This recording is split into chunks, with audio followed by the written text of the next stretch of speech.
Good morning and welcome to ASL's HR in 10. At 10. I'm Jason Perry And I'm Kimberly Bradshaw. and we're going to bring you up to date on what's been going on in the world of employment law and HR. Lots of juicy stuff this week. There is, that lovely name of Pimlico Plumbers pops up so often in employment law, doesn't it? And Absolutely. Most recently, no jab, no job. yes, but historically probably best known as one of the gig economy. I was about to say employers. I am going to say employers because they didn't think they were. But That's why I pulled a face. It's like, really? yeah, That's what you think? yes, well, it turned out they were, wasn't it? They lost the case on that, and their people gained employment rights. Exactly. And, this speaks so much to the importance of defining who a worker is. Yes. Some employers find it really difficult. I think some organizations turn a blind eye on purpose, shall we say, in Mm. order to not have the liability of employers. But, like we found with Uber not so long ago, they've absolutely been shown that they are Yes, employees. yeah. So what's happened that's really interesting this week, if you've not followed the Supreme Court rulings, is an individual who worked for Pimlico Plumbers, and actually quite some years ago. I think it was 2007 to 2011, if I recall correctly. 5 to 11. 2005, Yeah. 2011. He worked for them. They thought he was self-employed. And he has taken several tribunal cases to try and claim for holiday pay during the period he was with them. And each time he's failed. And he's failed at the tribunal, and he's failed at the Employment Appeals Tribunal. But the Supreme Court think differently, don't they? They do. They've overruled the previous rulings, and he is indeed entitled to his backdated holiday pay. Yes. And what's really caught my attention on this is there is a small piece of legislation the government brought in a few years ago that effectively meant an individual could not make a claim for more than 2 years of backdated holiday pay. And the Supreme Court appear to have ignored that and said, no, he can claim all of it. Yes, and that's great for him and great for his persistence. I think what this is going to do, though, is it's going to open the floodgates. Mm. Um, Absolutely, people are, applying for their holiday yeah. pay. It could cost some businesses a huge amount of money. Well, you've got to remember the reason the government put that 2 year limit in was to try and reduce the ability to have massive historic claims that could ultimately destroy an employer. Mm. And if that's removed, we might actually see some companies fail on historic cases. Yeah, exactly. Obviously, I think you mentioned, didn't you, that there needs to be a judicial review before that can be overturned completely. Well, the interesting thing at the moment is the Supreme Court appear to have done this. Yeah.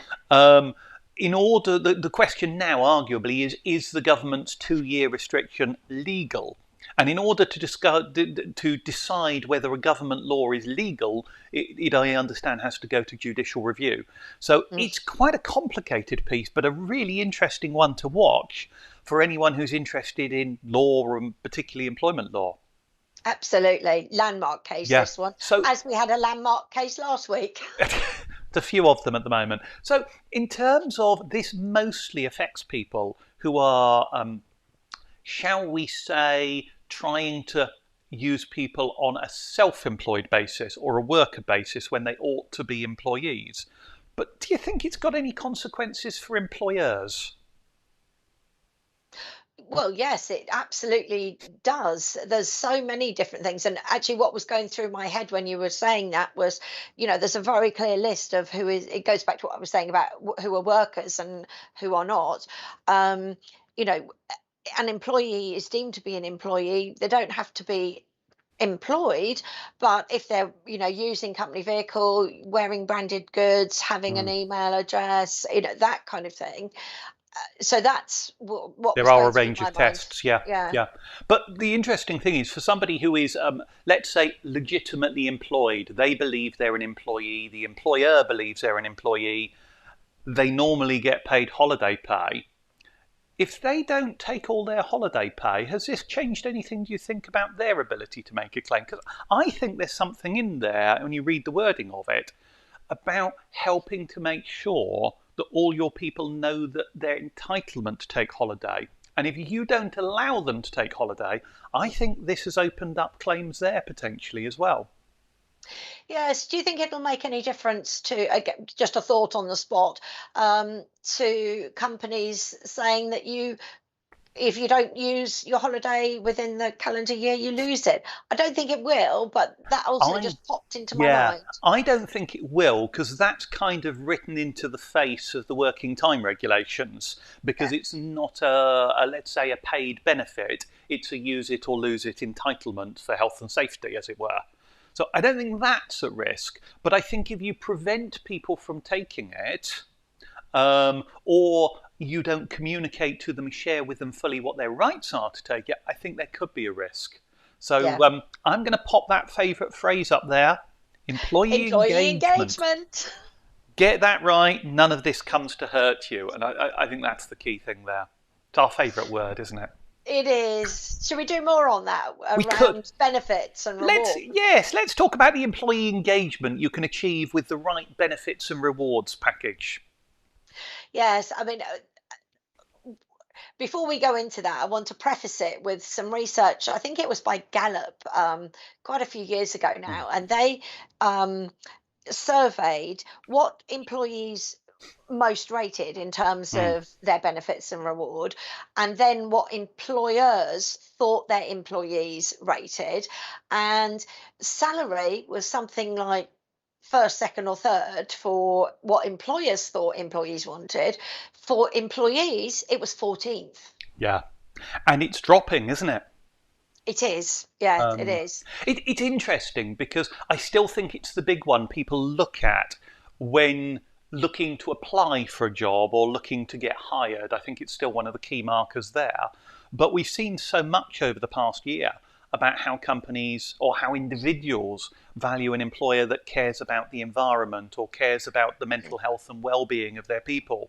And those things are really big. And as long as your salary is in the right range, those things take precedent over a little bit more salary.